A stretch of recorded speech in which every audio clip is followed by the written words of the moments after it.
Maayong buntag sa tanan. So dinhi sa kanupaw hagna buhol no, basta magpugi lang gyud ka, dili gyud ka magutuman ug dili pud ka maglisod og panudan tungod kay kung naay mga bangka magpuyod ka og maghilas ani, manayon ka sa bangka padung sa daplin.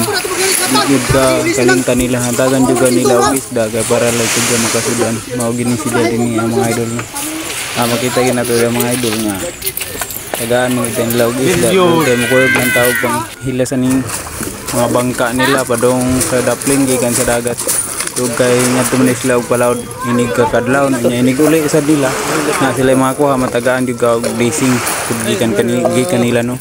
So mao gini na tanawa makita mo ginan taghan gyud mga idol nga nag dayon aning bangka padong sa daplin gikan sa tubig padong sa laod o gikan sa laod na ni sila nanguli ni kada buntag ni sila mga idol. Tanawon ni mga idol dara ang atong isda nga gihatag daghan kay mga idol lapit mo 2 ka kilo ni atong nadawat karong buntaga na mga idol basta magkugi lang gig ka magdisod sa panulaan basta di lang pud ka mauwaw mo tabang pud ka ngayan nga tabang gina apo na ihatag sa blessing mga idol. God bless.